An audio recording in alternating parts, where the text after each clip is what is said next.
Tehran तनाव में है। कई स्रोतों के अनुसार ईरान के सर्वोच्च नेता अयातुल्ला अली खामेनेई भूमिगत हो गए हैं। सचमुच?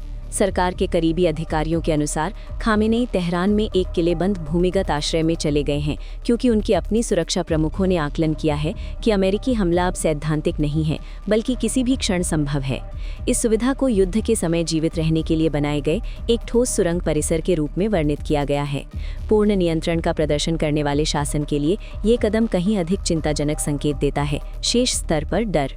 ईरान इंटरनेशनल के अनुसार सर्वोच्च नेता के कार्यालय का दैनिक नियंत्रण अब उनके बेटे मुज्तबा खामेनेई को सौंप दिया गया है।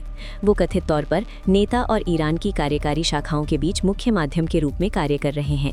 जब ताकत और स्थायित्व पर बनी कोई प्रणाली इस तरह से अधिकार स्थानांतरित करती है, तो ये अस्तित्व के बारे में गहरी चिंता को दर्शाती है। विश्लेषकों का कहना है कि नेता तब तक भूमिगत नहीं होते जब तक वे ये नहीं मानते कि उनके ऊपर की छत जल्द ही राजनीतिक या सैन्य रूप से गिर सकती है। वो डर तब सामने आ रहे हैं जब वॉशिंगटन स्पष्ट संकेत भेज रहा है। राष्ट्रपति डोनाल्ड ट्रंप ने पुष्टि की है कि एक अमेरिकी नौसैनिक बेड़ा ईरान की ओर बढ़ रहा है और प्रदर्शनकारियों की हत्या और अपने परमाणु कार्यक्रम को फिर से शुरू करने को लेकर तेहरान को चेतावनी दी है। विमान वाहक पोत USS अब्राहम लिंकन और 3 विध्वंसक जहाज दक्षिण चीन सागर छोड़ चुके हैं और अब हिंद महासागर में तैनात हैं, जिससे क्षेत्र में लगभग 5,700 अतिरिक्त अमेरिकी कर्मचारी आ गए हैं।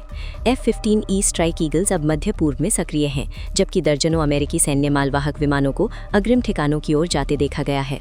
अमेरिका अकेला काम नहीं कर रहा है। यूनाइटेड किंगडम ने आधिकारिक तौर पर रक्षात्मक भूमिका में कतर में टाइफून लड़ाकू विमान तैनात किए हैं।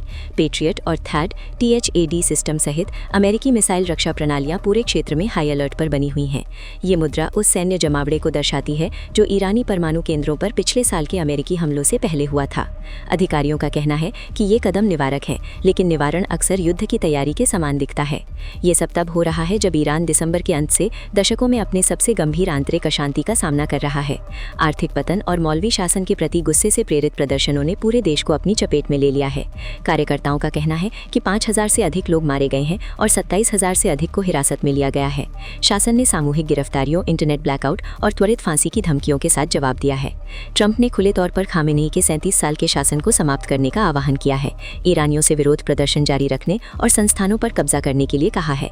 ईरान के सर्वोच्च नेता भूमिगत हैं। अमेरिकी युद्धपोत करीब आ रहे हैं। सभी पक्ष कहते हैं कि वे युद्ध से बचना चाहते हैं, लेकिन इतिहास गवाह है कि युद्ध अक्सर तब शुरू होते हैं जब नेताओं को लगता है कि उनके पास कोई दूसरा विकल्प नहीं है। चाहे ये कगार की राजनीति हो या निवारण का अंतिम चरण, संदेश स्पष्ट है। मध्य पूर्व अपनी सांसें थामे हुए है और अगला कदम सब कुछ बदल सकता है। Subscribe to One India and never miss an update.